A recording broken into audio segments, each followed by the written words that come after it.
اب اصطلاح جبر و قدر کی تشریح پیش کی جاتی ہے۔ جبر و قدر، انسان جو کام کرتا ہے وہ اپنے اختیار سے کرتا ہے یا بصورت جبر اس سے صادر ہوتے ہیں۔ یہ مسئلہ بھی ان مسائل میں سے ہے جن کا فیصلہ کرنا دشوار ترین امر ہے۔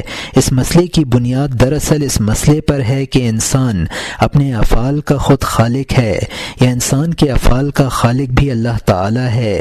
حکماء کا ایک گروہ اس بات کا قائل ہے کہ انسانی جملہ افعال بھی اللہ کی تخلیق ہیں، انسان کو ان کے صادر کرنے میں کوئی اختیار اور دخل نہیں ہے۔ وما تشاءون الا ان یشاء اللہ، وما تشاءون الا ان یشاء اللہ، تمہارا چاہنا کچھ نہیں ہے بجز اس کے کہ اللہ چاہے۔ ما شاء اللہ کان وما لم یشاء لم یکن، جو اللہ نے چاہا وہ ہوا، جو نہ چاہا نہ ہوا۔ الا لہ الخلق والامر، خلق اور امر صرف اللہ کا ہے۔ جف القلم بما ہوا کائن، ہونے والی باتوں پر قلم تقدیر، قلم ہونے والی باتوں پر قلم تقدیر لکھ کر خشک ہو چکا ہے۔ القلب بین اصبع الرحمن یقلبها کیف یشاء، یعنی انسانی قلب اللہ کے قبضے میں ہے، جس طرف چاہتا ہے، یعنی برائی یا بھلائی اس کو اس طرف مائل کر دیتا ہے۔ اب ان دلائل کے پیش نظر یہ تسلیم کر لیا جائے کہ انسان مجبور محض ہے تو ظاہر ہے کہ اس صورت میں انسان کے افعال کے حسن و قباح کا کوئی سوال ہی نہیں پیدا ہوتا، اور افعال پر جزا و سزا کا ترتب بھی بالکل بے معنی ہو جاتا ہے۔ اگر زید کے ہاتھ میں ریشہ کی اضطراری حرکت ہے تو زید کو اس حرکت کی بنا پر اچھا یا برا کہنا بالکل غیر معقول ہے۔ انسان کے سر پر پھول برسیں یا پتھر، انسان نہ پھولوں کی ستائش کرتا ہے نہ پتھر کی شکایت۔ حکماء کے اس گروہ کو جبریہ کہا جاتا ہے۔ دوسرا گروہ قدریہ ہے جو تقدیر ازلی کا منکر ہے اور تمام انسانی افعال کا صدور انسان سے بطور کلی اختیار کے تسلیم کرتا ہے اور بندوں کے افعال کا خالق بندوں ہی کو قرار دیتا ہے۔ ظاہر ہے کہ صورت میں عالم میں دو خالق تسلیم کرنے پڑیں گے، ایک خدا اور ایک غیر خدا، اور اس سنویت کو اسلام کسی طرح تسلیم نہیں کرتا۔ یزداں اور اہرمن کے تصور کو اسلام نے مٹایا ہے اور خالص توحید کی طرف رہنمائی کی ہے۔ اسی بنیاد پر اس قدریہ فرقے کو مجوس ہذہ الامہ قرار دیا گیا ہے۔ عقلی اعتبار سے غور کیا جائے تو یہ عقیدہ بھی خلاف واقعہ نظر آتا ہے، اس لیے کہ انسان کا کسی کام کو کرنا یا کسی کام سے باز رہنا خواہش و ارادہ یا نفرت و اجتناب کی بنیاد پر ہوتا ہے، اور انسان کو اپنی قوت ارادی یا قوت اجتنابی کی تحریک پر کوئی اختیار نہیں ہے۔ اب ان دونوں قوتوں کی تحریک کا جو نتیجہ بھی ہے وہ غیر اختیاری ہو جاتا ہے۔ اشاعرہ نے ایک درمیانی صورت نکالی، یعنی انسان کے افعال کا خالق تو اللہ کو قرار دیا اور کسب کو انسان کا اپنا فعل قرار دیا، اور یہ عقیدہ ٹھہرایا کہ افعال خواہ خداوندی ہوں یا بندوں کے، سب کا خالق اللہ ہی ہے۔ اب بندوں کے افعال کی برائی، بھلائی یا جزا و سزا اس بنیاد پر ہے کہ انسان نے اس کا کسب کیا ہے۔ مولانا روم نے اس مسئلے پر بہت سے مقامات پر بحث کی ہے۔ ایک جگہ تو جبریہ اور قدریہ دونوں کو غلط کہا ہے اور فرمایا کہ اگر دیکھا جائے تو انسان کا جبر مطلق اختیار مطلق کی بنسبت بالکل بالکل بداہت کے خلاف ہے۔ بداہتاً نظر آتا ہے کہ انسان اپنے افعال میں صاحب اختیار ہے، رہی یہ بات کہ یہ اختیار خدا کا عطا کردہ ہے، یہ ایک نظری مسئلہ ہے۔ اور فرمایا قدری کی مثال تو اس شخص کی سی ہے جو دھوئیں کو موجود مانتا ہے اور آگ جو اس کی علت ہے اس کا انکار کرتا ہے، اور جبری کی مثال بالکل اس شخص کی سی ہے جو دھوئیں کے ہوتے ہوئے اس دھوئیں کے وجود سے ہی انکار کرتا ہے۔ اب فیصلہ کیا جائے کہ کون سا شخص زیادہ حماقت میں مبتلا ہے۔ مولانا کے زمانے میں اکثر صوفیہ اور علماء جبر کے قائل تھے۔ امام راضی جیسے فاضل نے اپنی تفسیر میں متعدد جگہ جبر پر دلائل قائم کیے ہیں اور پھر مستقل کتاب لکھ کر جبر کے اس بات کے لیے عقلی اور نقلی دلائل پیش کیے ہیں، لیکن مولانا روم کا رجحان جبر کے بالکل خلاف ہے۔ ما شاء اللہ کان وما لم یشاء لم یکن کے بارے میں مولانا نے فرمایا یہ حدیث جد و جہد کی ترغیب کے لیے ہے۔ مثلا اگر کوئی شخص کسی شاہی ملازم سے یہ کہے جو وزیر چاہتا ہے وہی ہوتا ہے، تو اس کا مطلب یہ ہوگا کہ وزیر کو خوش رکھنے کی جد و جہد کرنی چاہیے، کیونکہ مقصد کا حصول وزیر کی خوشی پر موقوف ہے، یہ نہیں ہے کہ مقصد کا حصول ہمارے ہاتھ میں ہے، لہٰذا وہ بغیر جد و جہد کے ہمیں حاصل ہو جائے گا۔ اسی طرح اس حدیث کے معنی یہ ہیں کہ نجات اور حصول مقاصد تمہارے ہاتھ میں نہیں ہے کہ جب چاہو حاصل ہو جائے، بلکہ اس کے لیے انتہائی جد و جہد کی ضرورت ہے۔ جف القلم بما ہوا کائن کے بارے میں فرماتے ہیں یہ بالکل سچ ہے، لیکن اس کے یہ معنی کہ جو کچھ ہوتا ہے، جو کچھ ہونا ہے وہ پہلے ہی دن لوح تقدیر میں لکھا جا چکا ہے، صحیح نہیں ہے۔ یہ عوام کی غلطی ہے۔ اس کے معنی یہ ہیں کہ یہ طے ہو چکا ہے کہ ہر کام کا خاص نتیجہ ہے، یہ طے ہو چکا ہے کہ ہر چیز کا ایک سبب ہے، یہ طے ہو چکا ہے کہ نیکی و بدی یکساں نہیں ہے، یہ طے ہو چکا ہے کہ نیکی کا نتیجہ نیک اور بدی کا بد ہوگا۔ مولانا نے انسان کے اختیار کے ثبوت کے لیے جو دلائل قائم کیے ہیں وہ حسب ذیل ہیں۔ پہلا، ہر شخص کے دل میں اختیار کا یقین ہے، گو زبانی اس کا انکار کرے۔ اگر اسی شخص کے سر پر چھت ٹوٹ پڑے تو کبھی چھت پر غصہ نہ کرے گا، اور اگر کوئی دوسرا شخص کے سر پر پتھر مار دے تو اس پر اس کو سخت غصہ آئے گا، اور اسی بنیاد پر ہے کہ چھت کو اس نے غیر مختار سمجھا ہے اور اس شخص کو اس نے صاحب اختیار مانا ہے۔ یہ بھی فرمایا کہ کتا بھی اس بات کو سمجھتا ہے کہ کتا پتھر کو نہیں کاٹتا ہے، جو پتھر پھینک کر اس کے مارے گا اس کو کاٹے گا۔ نمبر 2، خود انسان کے تمام اقوال و افعال سے اختیار کا ثبوت ہوتا ہے۔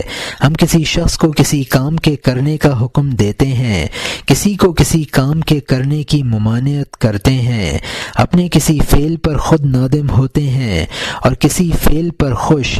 یہ اس کی دلیل ہے کہ ہم خود اپنے آپ کو اور دوسرے کو صاحب اختیار سمجھتے ہیں۔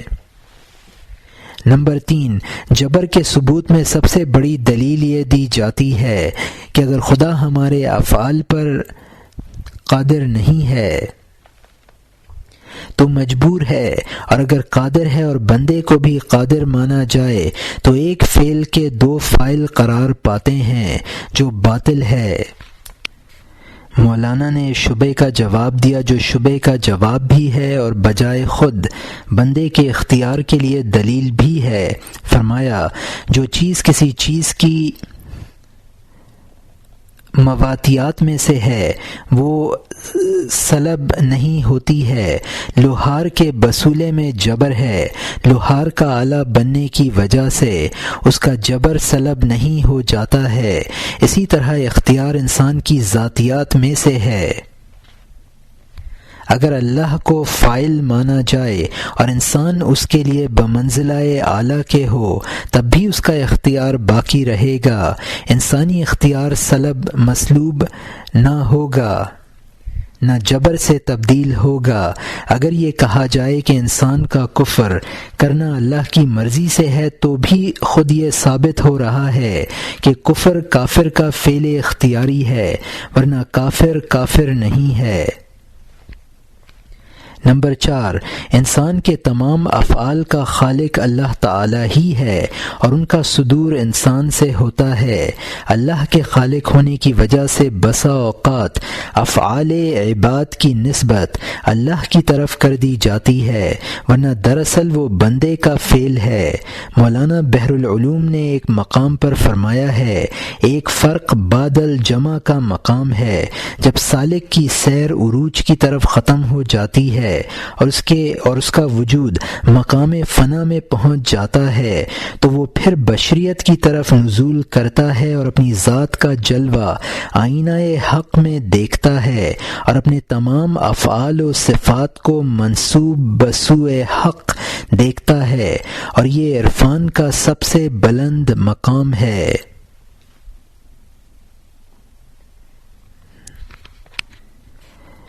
اب مثنوی اور فلسفی مسائل کی تشریح پیش کی جاتی ہے۔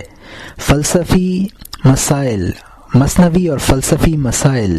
مولانا کا مقصد مثنوی میں اگرچہ فلسفی مسائل کو بیان کرنا نہیں ہے، ضمناً جو مسائل بیان فرما دیے ہیں وہ حسب ذیل ہیں۔ تجاذب اجسام، کائنات کی طرف اجسام ایک دوسرے کو اپنی طرف کھینچ رہے ہیں اور اسی تجاذب اور کشش پر نظام کائنات قائم ہے۔ یہی وہ مسئلہ ہے جن کی تفاصیل نیوٹن نے کی اور یہ نظریہ اس کی طرف منسوب کیا گیا، جبکہ مولانا نے سینکڑوں برس قبل یہ نظریہ بیان فرما دیا تھا۔ جملہ اجزا جہاں زاں حکم پیش، جفت جفت و عاشقاں جفت خویش، یعنی دنیا کے تمام اجزاء جوڑ جوڑ ہیں اور ہر ایک اپنے جوڑے کا عاشق ہے۔ آسماں گوید زمین را مرحبا، با تو ام چوں آہن و آہن ربا، یعنی آسمان زمین کو خوش آمدید کہتا ہے کہ میری تیری مثال لوہے اور مقناطیس کی سی ہے۔ فرمایا کہ اجرام فلکی کی کشش کی بنیاد پر زمین بیچ میں معلق ہے اور اس کی مثال ایسی ہے جیسے مقناطیس کا ایک گنبد بنایا جائے اور لوہے کا ایک ٹکڑا بیچ میں کر دیا جائے تو وہ معلق ہو کر رہ جائے گا۔ حکیمش گفت کس جذبے سما، از جہات شش بماند اندر ہوا، چوں ز مقناطیس قبہ ریختہ، درمیاں ماند آہنے او آویختہ، یعنی اس حکیم نے اسے کہا کہ آسمان کی وجہ شش جہات کی کشش کی وجہ سے زمین فضا میں معلق ہے، جس طرح کے مقناطیس کا گنبد ہو اور اس کے درمیان لوہے کا ایک ٹکڑا لٹکا ہو۔ تجاذب ذرات۔ اب یہ بات مسلمات میں سمجھ لی گئی ہے کہ اجسام کی ترکیب ذرات سے ہے اور ان ذرات میں باہمی کشش اور تجاذب ہے، اور تمام اجسام کے ذرات میں کشش اور تجاذب یکساں نہیں ہے۔ بعض اجسام کے ذرات میں باہمی کشش بہت بڑھی ہوئی ہے اور بعض میں کم، جیسا کہ لوہا اور لکڑی۔ اس مسئلے کو سینکڑوں سال قبل مولانا نے بیان فرمایا۔ میل ہر جزئی بجزئی می نہد، از اتحاد ہر دو تولید جہد، یعنی ہر جزئی کا ایک جزئی کی طرف میلان ہے، دونوں کے اتحاد سے پیدائش ہوئی ہے۔ ان اشعار میں مولانا نے تجاذب کی کیفیت کو عشق سے تعبیر کیا ہے اور یہ بھی فرمایا کہ نباتات کے جو اجزاء ہیں وہ جمادی ہیں، لیکن ان میں اور نباتی اجزاء میں کیونکہ کشش ہے لہٰذا وہ جمادی اجزاء نباتیت اختیار کر لیتے ہیں، اسی طرح نباتی اجزاء حیوانی اجزاء بن جاتے ہیں۔ اگر یہ کشش نہ ہو تو عالم میں مرکبات کا فقدان ہو جائے۔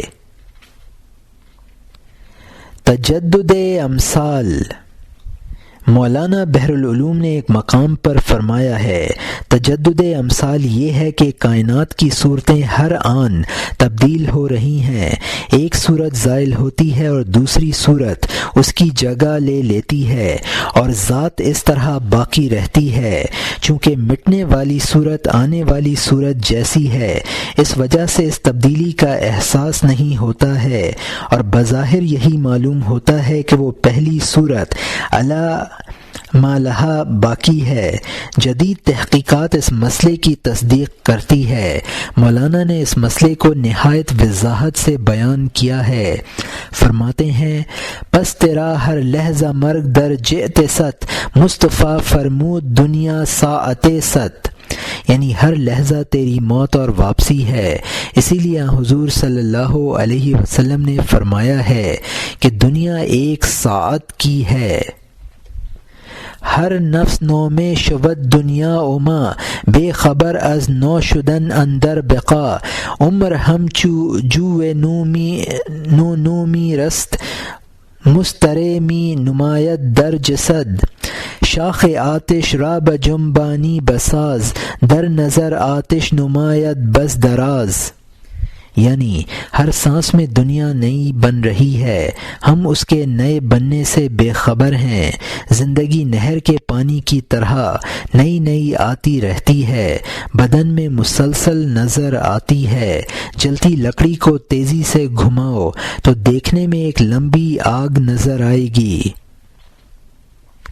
انسان کی زندگی کی بھی یہی صورت ہے، ہر لمحہ فنا اور بقا ہے، لیکن یہ تبدیلی اس صورت کے ساتھ ہے کہ زندگی مستقل اور مستمر محسوس ہوتی ہے، اور اس کی مثال میں فرمایا کہ نہر کے پانی کی سطح مستقل نظر آتی ہے، حالانکہ وہ سطح برابر بدل رہی ہے، یا شعلے کو اگر تیزی سے گھماؤ تو وہ ایک دائرے کی شکل میں نظر آنے لگتا ہے، حالانکہ ہر آن وہ شعلہ دائرے میں اپنی جگہ بدل رہا ہے، لیکن تم اسے محسوس نہیں کر رہے ہو۔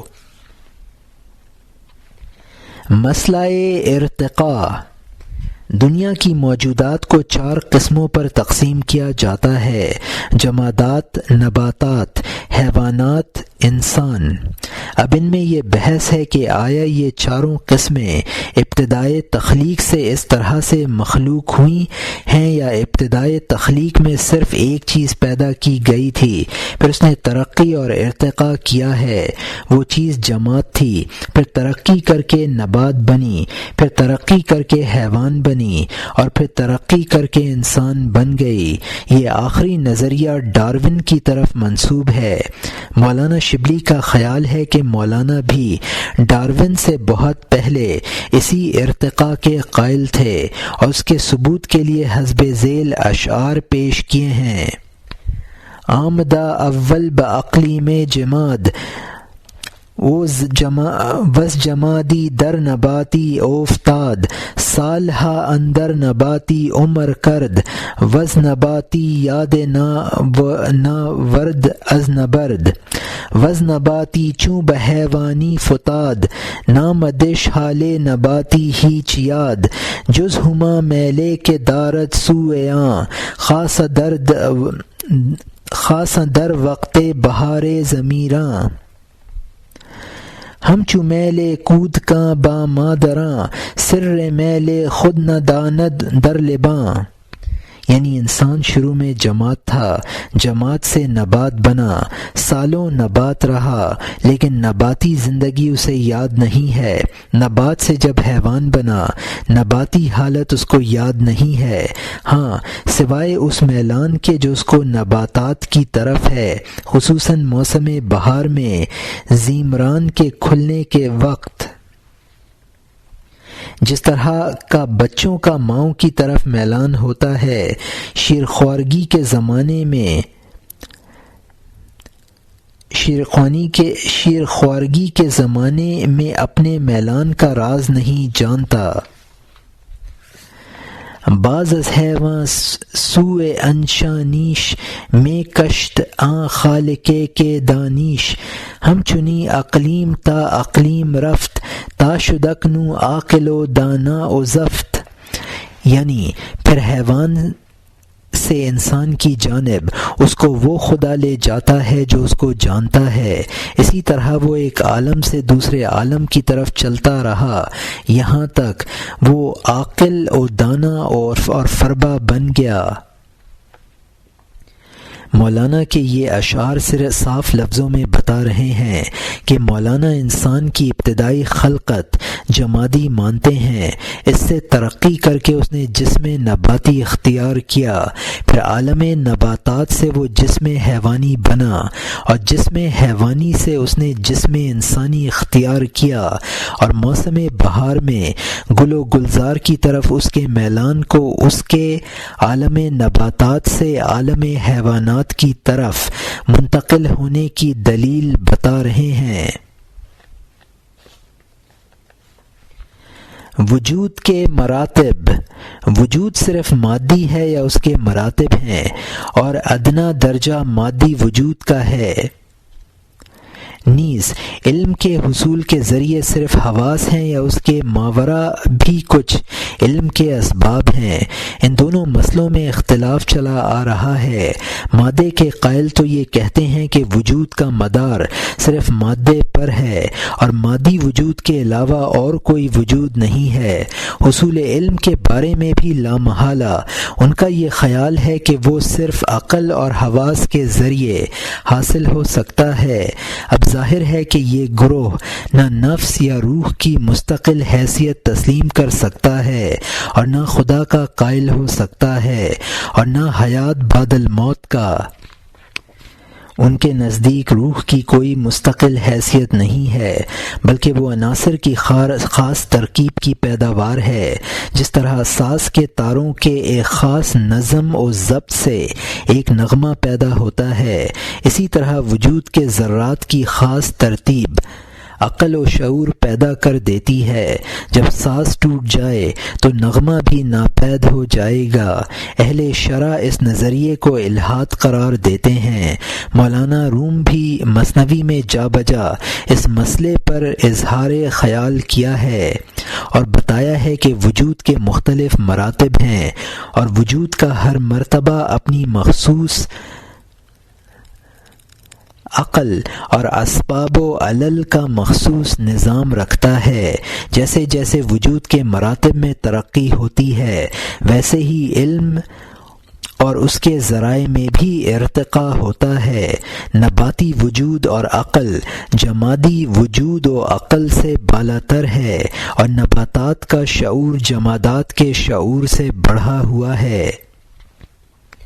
اسی طرح حیوانات کا شعور نباتی شعور سے زیادہ بہتر اور وسیع ہے، اور پھر حیوانات میں بھی عقل و شعور کے مراتب میں تفاوت ہے۔ انسان تمام حیوانات میں بالاتر ہے اور اس کی نوع کے افراد میں بھی عقل و شعور میں بے حد تفاوت ہے۔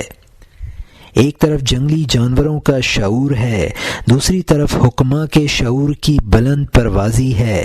مولانا نے فرمایا انسان کے وجود کا ارتقاء اور اس کی عقل کا ارتقاء اس مرحلے پر پہنچ کر بھی نہیں رکتا ہے، بلکہ حکماء کے علاوہ انبیاء اور اولیاء کا ایک طبقہ ہے جو حکماء کے مقابلے میں زیادہ کاشف اسرار ہے۔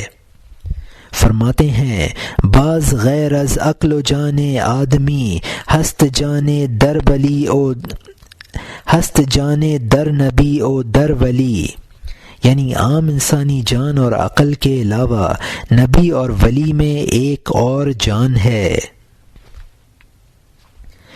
وحی او الہام او نبی، مولانا وحی و الہام میں فرق نہیں کرتے ہیں، اور الہامات نیز اس بصیرت کے لیے بھی جو عقل و حس سے ماورا ہے وحی کا لفظ استعمال کرتے ہیں، اور فرماتے ہیں انسان کے حواس ظاہری کے علاوہ انسان میں حواس باطنی بھی ہیں جن سے ان باتوں کا انکشاف ہوتا ہے جو حواس ظاہری کے ادراک سے باہر ہیں۔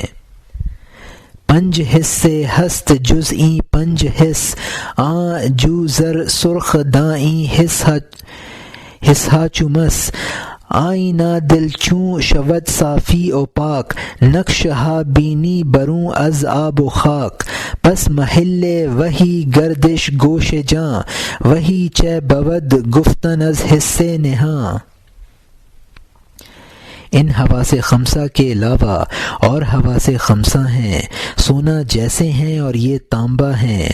دل کا آئینہ جب پاک و صاف ہو جاتا ہے، آب و خاک کے علاوہ وہ اور نقش دیکھتا ہے، پھر جان کا کان وہی کا محل بن جاتا ہے۔ وہی کیا ہے؟ اسی پوشیدہ جس کی گفتگو، اسی پوشیدہ حس کی گفتگو۔ اس ادراک کو وحی کہیے یا الہام، یہ عقل سے بالا تر حس باطن کا انکشاف ہوتا ہے۔ چونکہ عوام وحی کو انبیاء کے ساتھ خاص سمجھتے ہیں، لہذا صوفیہ اس قسم کے انکشافات کو وحی دل کہہ دیتے ہیں۔ اسپ رو پوشے عامہ در جہاں، وحی دل گووند دارا صوفیاں۔ یعنی دنیا میں عوام سے چھپانے کے لیے اس کو صوفی دل کی وحی کہہ دیتے ہیں۔ نبی کا لفظ بھی عام طور پر ایک خاص معنی میں بولا جاتا ہے، لیکن مولانا اونچے درجے کے مصلحین کے لیے بھی لفظ نبی بولتے ہیں۔ فکر کن در راہ نیکو خدمتے، تا نبوت یا بھی تو از امتے، یعنی بھلائی کے راستے میں خدمت کی فکر کر تاکہ امت میں رہتے ہوئے تو نبوت پالے۔ مولانا کی اصطلاح میں نبی اور وحی کے ایسے عام معنی ہیں جو اصطلاحی نبی اور وحی سے وسیع تر ہیں۔ چنانچہ فرماتے ہیں، این نجوم و طب وحی انبیاء است، عقل و حس را سوء بے سوزا کجاست، قابل تعلیم فہم ست این خرد، لیک صاحب وحی تعلیمش و حد دہد، جملہ ہر فتح یقین از وحی بود، اول عقل اورا برفزد۔ یعنی یہ طب اور نجوم نبیوں کی وحی ہے۔ عقل اور حس کو بے جہت چیز کا راستہ نہیں ملتا ہے۔ اس عقل میں فہم و تعلیم کو قبول کرنے کی صلاحیت ہے، لیکن صاحب وحی اس کو تعلیم دیتا ہے۔ یقیناً تمام ہنر ابتداً وحی کے ذریعے معلوم ہوئے، پھر عقل نے ان میں اضافہ کیا ہے۔ مولانا کا یہ بھی خیال ہے کہ جب دل محل وحی ہوتا ہے تو وہ اپنی ملکوتی قوت کو متمثل کر کے پیش کرتا ہے، کوئی دوسری شخصیت پیغام رساں نہیں ہوتی ہے۔ محسوس یہ ہوتا ہے کہ جبرائیل کچھ کہہ رہے ہیں، حالانکہ خود نبی کی قوت ملکوتی یہ تمثل اختیار کر لیتی ہے، جیسا کہ خواب میں انسان دیکھتا ہے کہ دوسرا شخص اس سے ہم کلام ہے، حالانکہ خود اس کا قلب دوسرے کو ممثل کر کے پیش کر دیتا ہے۔ مولانا بحر العلوم نے مولانا کے اشعار کی شرح کرتے ہوئے ایک جگہ فرمایا، جبرائیل علیہ السلام جو رسولوں کے سامنے آتے ہیں اور اللہ کی جانب سے وحی لاتے ہیں، وہ ایک جبرائیلیہ حقیقت ہے جو رسولوں کی قوتوں میں سے ایک قوت ہے، اور یہ قوت وہ صورت اختیار کر لیتی ہے جو عالم مثال میں اس کے لیے پوشیدہ تھی۔ وہ رسولوں کے پاس حاضر ہوتی ہے اور اللہ کا پیغام پہنچاتی ہے، تو رسول خود اپنے آپ سے فیض حاصل کرتے ہیں، نہ کہ کسی دوسرے سے۔ تو جو کچھ رسول دیکھتے ہیں وہ انہی کے خزانے کی پوشیدہ چیز ہے۔ مولانا کے نزدیک روح انسانی کے عروج کے منازل ہیں۔ ایک وہ مقام آتا ہے جہاں روح انسانی کا روح الہی سے غایت درجے کا اتصال ہو جاتا ہے۔ شعر ہے، اتصال بے تکیف بے قیاس، ہست رب الناس را با جان ناس۔ یعنی اللہ تعالیٰ کا انسانوں سے اتصال ہے جو قیاس اور بیان سے باہر ہے۔ اس مقام پر پہنچ کر حکمت کا طالب خود حکمت کا منبع بن جاتا ہے، اور اس مقام پر پہنچ کر خود انسانی قلب لوح محفوظ بن جاتا ہے۔ لوح حافظ لوح محفوظ شود، روح او از روح محفوظ شود، یعنی حافظ کا دل لوح محفوظ بن جاتا ہے، اس کی روح خدا سے محظوظ ہوتی ہے۔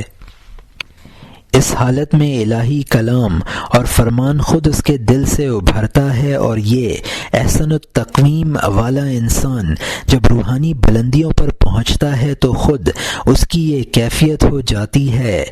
پش محل وہی گرد و گوش جاں، وہی چہ بود گفتن از حصے نہاں، گوش جان و چشم جاں جز این حصست، گوش عقل و چشم زن را مفلس است، پن بے وسواس بیروں کن ز گوش، تا بگوشت آمد از گردوں خروش، یعنی روح کا کان وہی کا محل بن جاتا ہے۔ وہی کیا ہے پوشیدہ حس کی گفتگو، روح کے کان اور آنکھ ان حواس کے علاوہ ہیں، عقل کا کان اور ظن کی آنکھ ان سے محروم ہے۔ وسوسے کی روئی کان سے نکال تاکہ تیرے کان میں آسمانی آوازیں آئیں۔ وہی نبی جبرائیل اور لوح محفوظ کے بارے میں مولانا کے خیالات اجمالی طور پر ہم نے عرض کر دیے ہیں تاکہ مولانا کا کلام سمجھنے میں سہولت ہو، لیکن ظاہر ہے کہ یہ مولانا کے اپنے خیالات ہیں اور ارباب شرع کو ان میں رد و قبول کا حق ہے۔ ان میں سے جو چیزیں ظاہر نصوص سے ٹکرائیں وہ یقیناً دوسروں کے لیے لائق قبول نہ ہوں گی۔ بزرگوں کے مکاشفات اسی وقت تک حجت ہیں جب تک کہ وہ اصول شرع کے موافق ہوں۔ اب یہاں بعض اصطلاحات اور ان کی تشریح پیش کی جا رہی ہیں۔ پہلی اصطلاح صوفی۔ صوفی وہ شخص ہے جو اپنے آپ کو غیر اللہ سے محفوظ رکھے، دل میں کوئی شیطانی خطرہ نہ آنے دے، عبادت و ریاضت میں اصول شرع اور سنت رسول صلی اللہ علیہ وسلم پر قائم رہے۔ دوسری اصطلاح ابن الوقت۔ ابن الوقت وہ صوفی کہلاتا ہے جو اسرار اور واردات سے مغلوب الحال ہو جائے، اسرار کا اظہار کر دے، خوارق اس سے ظاہر ہو جائیں اور احکام ظاہری کی مخالفت کر بیٹھے۔ ابن الوقتی کو قلندر اور رند بھی کہہ دیا جاتا ہے۔ ابن الوقت اس صوفی کو بھی کہا جاتا ہے جو مقتضائے وقت پر عمل کرے۔ یہ معنی پہلے معنی سے عام ہیں جو اصطلاحی ابن الوقت اور ابو الوقت دونوں کو شامل ہیں۔ تیسری اصطلاح ابو الوقت۔ ابو الوقت وہ صاحب مقام صوفی کہلاتا ہے جو آداب شریعت کا پورا پاس کرے، حالات اور واردات میں نفس اور روح پر قابو رکھے، خداوندی حکمت کے مقتضا کو سمجھتے ہوئے کرامات اور خوارق پر قابو رکھے۔ ابو الوقت کا مقام ابن الوقت سے بہت اعلیٰ سمجھا جاتا ہے۔ چوتھی اصطلاح ابدال۔ اولیاء اللہ کی وہ جماعت ہے جو کسی دوسری شخصیت کو اپنی شکل و صورت میں تبدیل کر سکتی ہے۔ ان کی تعداد 7 ہوتی ہے۔ دنیا کی 7 اقلیموں میں سے ہر اقلیم کا ان میں ایک قطب ہوتا ہے۔ پانچویں اصطلاح نقبہ۔ نقبہ اولیاء اللہ کی وہ جماعت کہلاتی ہے جن میں سے ہر ایک آسمان کے 12 برجوں میں سے ہر برج سے متعلق ہوتا ہے اور اس برج کے نجوم و کواکب کی تاثیرات سے اس کا تعلق ہوتا ہے۔ ان نقبہ کو بھی ابدال کہہ دیا جاتا ہے۔ چھٹی اصطلاح رجبیتوں اولیاء کی وہ جماعت کہلاتی ہے جو رجب کے مہینے میں اپنی جگہ مقیم رہتی ہے، باقی پورے سال عالم میں گشت کرتی رہتی ہے۔ رجب کے پہلے دن ان پر اس قدر بوجھ ہوتا ہے کہ وہ اپنے کسی عضو کو حرکت تک نہیں دے سکتے، دوسرے دن یہ بوجھ کم ہو جاتا ہے اور تیسرے دن بالکل غائب ہو جاتا ہے۔ ان کو پورے سال کشف رہتا ہے۔ ان کی تعداد 40 ہوتی ہے۔ 7ویں اصطلاح عالم امر یا عالم روح، عالم خلق یا عالم شہود، یہ دنیا کہلاتی ہے جہاں اشیاء اپنے مادے اور مقدار کے ساتھ موجود ہیں۔ 8ویں اصطلاح عالم مثال، وہ عالم ہے جو عالم خلق سے بالا ہے، وہاں اشیاء میں مقدار تو ہے مادہ نہیں ہے۔ 8ویں اصطلاح عالم امر یا عالم روح، وہ عالم ہے جو عالم مثال سے بھی بالا ہے اور وہاں اشیاء بغیر مادہ اور مقدار کے موجود ہیں۔ 9ویں اصطلاح واصل بحق، واصل بحق وہ اولیاء کہلاتے ہیں جو مادی خواص سے پاک و صاف ہو کر سراپا روح بن جاتے ہیں اور ان کا اضطراب عشق وصل کے سکون سے بدل جاتا ہے۔ ان کو سالک واصل بھی کہا جاتا ہے، اور سالک طالب وہ ہے جو ابھی اس درجے تک نہ پہنچا ہو۔ 11ویں اصطلاح ولی، ولی وہ شخص ہے جو اللہ کی ذات و صفات کو پہچانے، ہمیشہ طاعات بجا لائے، محرمات سے بچے، لذتوں اور شہوتوں میں منہمک نہ ہو، نجاستوں سے بچتا ہو، فرائض کا تارک نہ ہو، مجنون اور پاگل نہ ہو، شرمگاہ اور بدن کو برہنہ نہ رکھتا ہو۔ 12ویں اصطلاح اہل ارشاد، وہ اولیاء اللہ ہیں جن کے سپرد مخلوق کی ہدایت، قلوب کی اصلاح و تربیت اور اللہ کا قرب حاصل کرنے کی تعلیم ہوتی ہے۔ ان اولیاء میں سے جو اپنے زمانے میں سب سے افضل ہوتا ہے وہ قطب الارشاد کہلاتا ہے۔ 12ویں اصطلاح اہل تکوین، وہ اولیاء اللہ ہوتے ہیں جن کے سپرد مخلوق کے معاش کی اصلاح، دنیا کا انتظام، مصائب کا دفع کرنا ہوتا ہے۔ ان میں سے جو اپنے زمانے میں سب سے افضل ہوتا ہے وہ قطب التکوین کہلاتا ہے۔ 13ویں اصطلاح لطائف ستہ، لطائف ستہ روح، نفس، قلب، سر، خفی اور اخفا ہیں۔ سالک اپنے جسم کے ان مقامات کو ذاکر و شاغل بناتا ہے۔ 14ویں اصطلاح صحو، صحو وہ حالت ہے جس میں ظاہری و باطنی احکام میں فرق باقی رہتا ہے۔ 15ویں اصطلاح سکر، سکر وہ کیفیت ہے جس میں مالک کے لیے ظاہری اور جس میں سالک کے لیے ظاہری اور باطنی احکام میں تمیز اٹھ جائے۔ 16ویں اصطلاح انبساط، انبساط یہ اور بست وہ کیفیت ہے جس میں مسلسل واردات غیبی کی وجہ سے روح میں نشاط رہتا ہے۔ 17ویں اصطلاح انقباض یا قبض، انقباض یا قبض وہ کیفیت ہے جس میں واردات غیبی کے انقطاع کی وجہ سے روح کو ایک تنگی اور گرفتگی محسوس ہوتی ہے۔ 18ویں اصطلاح محو اور فنا، محو اور فنا وہ کیفیت ہے جس میں سالک اپنی ہستی کو مٹا دے، اس کے بالمقابل اثبات ہے۔ 18ویں اصطلاح ہست بہشت، خلد، دار السلام، دار القرار، جنت عدن، جنت الماوا، جنت النعیم، علیین، فردوس، ہفت دوزخ۔ 19ویں اصطلاح ہفت دوزخ، سقر، سعیر، حاطمہ، جہیم، جہنم، حاویہ۔ 20ویں اصطلاح من و سلوہ، بنی اسرائیل کو تیا کے میدان میں خدا کی جانب سے من جو کہ ترنجبین کی طرح کی ایک چیز تھی اور سلوہ جو بٹیروں جیسے پرند تھے کھانے کے لیے عطا ہوئے۔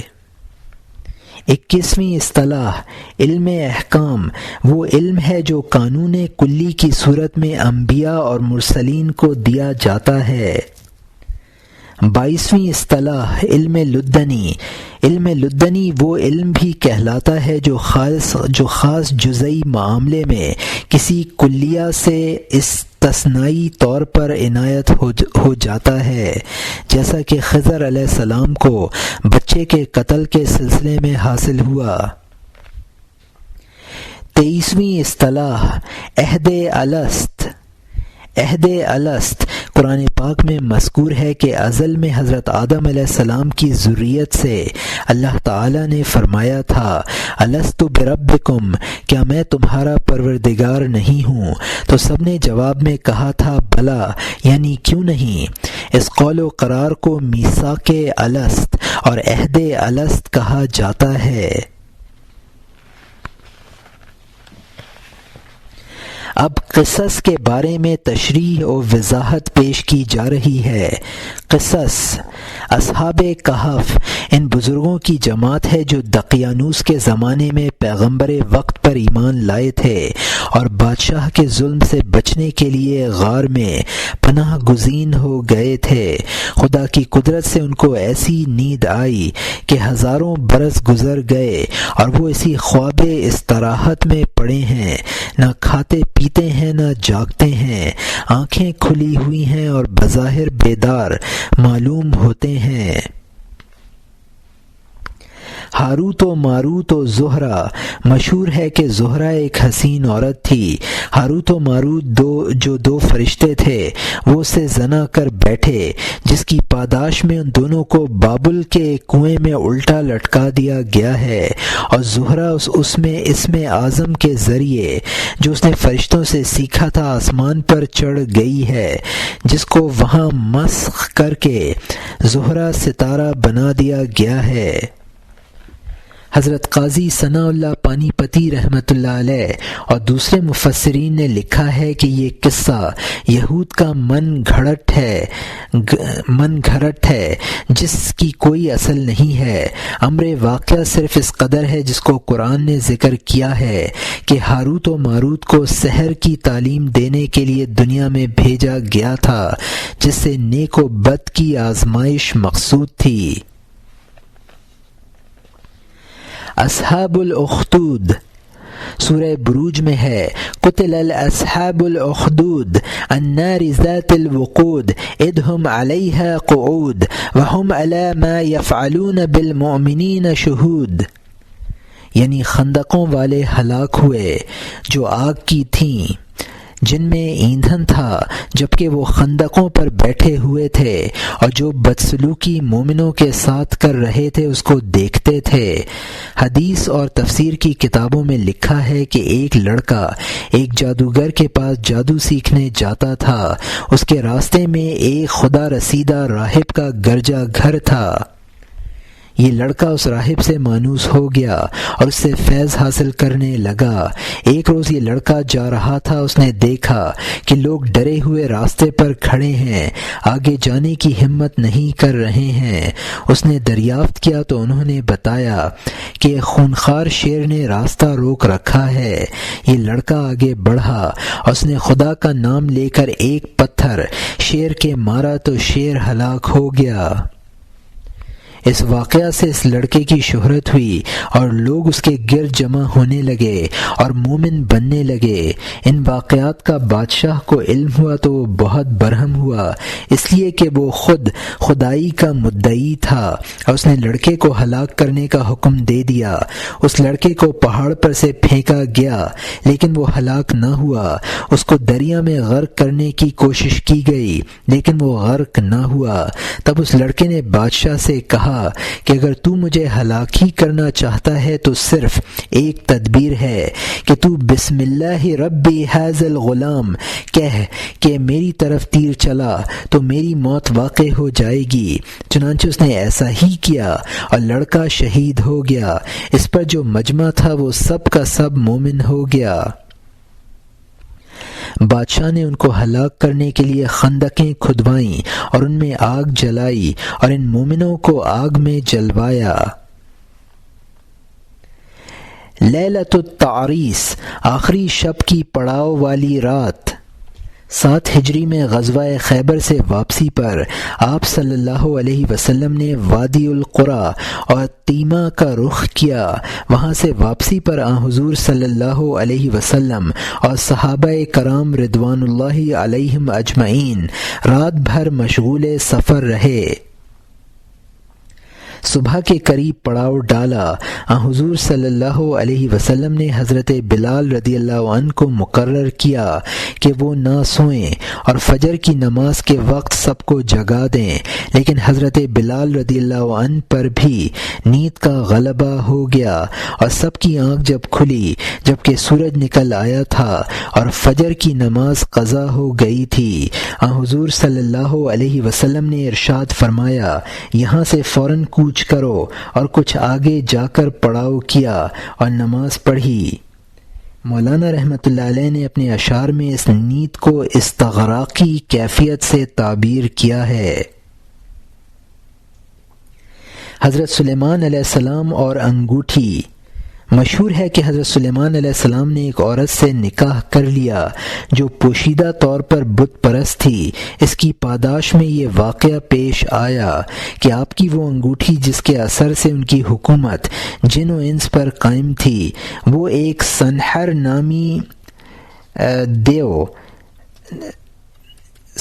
نامی یا صدیو نامی جن نے چرا لی، اور وہ اس انگوٹھی کے اثر سے حضرت سلیمان علیہ السلام کے تخت پر قابض ہو گیا اور حضرت سلیمان علیہ السلام روپوش ہو گئے۔ اپنی روپوشی کی حالت میں وہ ایک مچھیرے کے گھر کام پر لگ گئے۔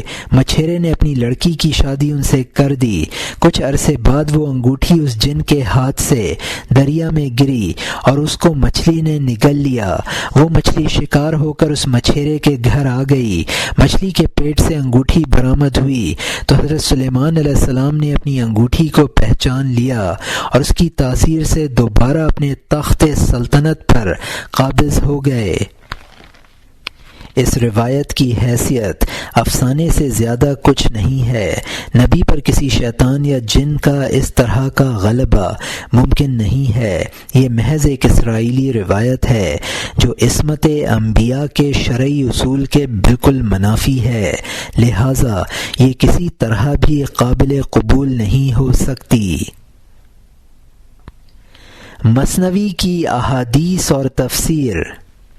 حضرت مولانا اشرف علی صاحب تھانوی رحمۃ اللہ علیہ نے اپنی کتاب کلید مثنوی میں فرمایا ہے کہ صوفیاء اور بزرگوں کے کلام میں ایسی احادیث پائی جاتی ہیں جو احادیث کی کتابوں میں نہیں ہیں، اور محدثین کے نزدیک ان کا حدیث ہونا ثابت نہیں ہوتا ہے۔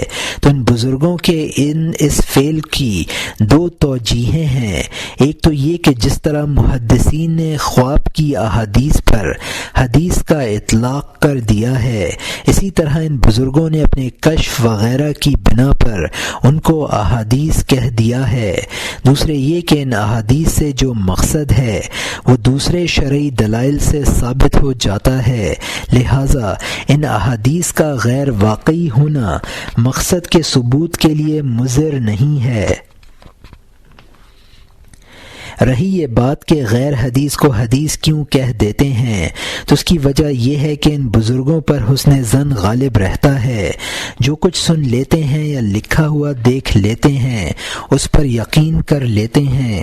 ان کو زیادہ چھان بین کی نہ عادت ہوتی ہے نہ مہلت۔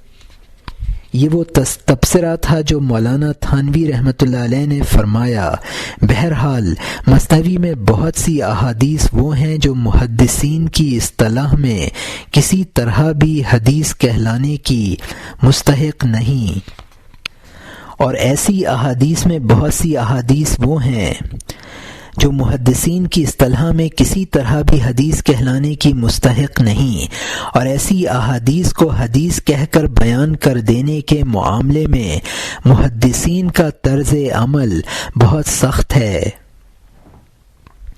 اسی طرح مولانا نے مثنوی میں صحابہ سے متعلق بعض ایسے واقعات کا ذکر کیا ہے جن کا ذکر صحابہ کے حالات پر مشتمل کتابوں میں کہیں نہیں ملتا ہے۔ نیز مولانا نے مثنوی میں بعض آیات کی وہ تفسیر کی ہے جو معتبر مفسرین کے نزدیک کسی طرح درست نہیں ہے، لہذا مثنوی کا مطالعہ کرنے والوں کو ان امور کا لحاظ رکھنا چاہیے اور مثنوی کا مطالعہ محض تصوف کی کتاب سمجھ کر کرنا چاہیے اور تصوف کے مسائل ہی میں اس کو شمع راہ بنانا چاہیے۔ مولانا کی بیان کردہ احادیث و تفسیر پر اعتماد کرنا درست نہیں ہے۔ گزارش: ارادہ نہ تھا کہ مقدمہ اس قدر طویل لکھا جائے، لیکن حالات نے مجبور کر دیا اور مقدمہ نے کافی طوالت اختیار کر لی، اور پھر بھی بعض بحثیں تشنۂ تکمیل رہ گئیں۔ آخر میں میرا یہ اخلاقی فرض ہے کہ میں ان مصنفین اور کتابوں کا ذکر کروں جن سے میں نے اپنے اس مقدمہ یا اصل کتاب میں استفادہ کیا ہے۔ دعا کرتا ہوں کہ جو مصنفین بقید حیات ہیں وہ خدا ان کو دنیا اور آخرت کی بھلائیوں سے نوازے، اور جو اس جہان فانی سے چلے گئے ہیں خدا ان کی مغفرت فرمائے، اور اپنی اس کتاب کے ناظرین سے استدعا اور التجا کرتا ہوں کہ وہ مجھے بھی دعائے خیر سے فراموش نہ فرما دیں۔ جن کتابوں سے میں نے استفادہ کیا وہ حسب ذیل ہیں: کلید مثنوی از مولانا اشرف علی تھانوی رحمۃ اللہ علیہ، مثنوی مطبوعہ مطبع نامی کانپور، مفتاح العلوم از مولانا نذیر صاحب عرشی، ملفوظات رومی از عبدالرشید صاحب تبسم، حکمت رومی و تشبیہات رومی از خلیفہ عبدالحکیم، سوانح مولانا روم از مولانا شبلی، نفد اقبال از میکش اکبر آبادی، رسالہ از سپہ سالار، مرات المثنوی از تلمذ حسین صاحب، رود کوثر از شیخ اکرام۔ بڑی ناسپاس گزاری ہوگی اگر میں ان بزرگوں اور دوستوں کا ذکر نہ کروں جنہوں نے دوران کار میں طرح طرح سے میری مدد کی ہے۔ حضرت مولانا ابوالحسن صاحب زید نقشبندی مجددی ذا لطفہ نے پورا مقدمہ بڑی حرفاً ملاحظہ فرما کر اس میں مذکورہ بحثوں پر اپنے اطمینان کا اظہار کیا، اور مثنوی کے اشعار کے مطالب فہمی میں جگہ جگہ مجھے مدد دی۔ عزیزم مولانا مکرم احمد صاحب مسجد فتح پوری بھی شکریہ کے مستحق ہیں، انہوں نے کتابت کی تصحیح میں میرا ہاتھ بٹایا۔ نیز سید نظام الدین صاحب رامپوری نے میرے پورے کام پر نظر ڈالی اور بھرپور تعاون کیا۔ فلہم الشکر۔ سجاد حسین، 9 ستمبر 1974 عیسوی۔ اور یہاں کتاب کے اردو مترجم سجاد حسین کا تعارف ختم ہوتا ہے۔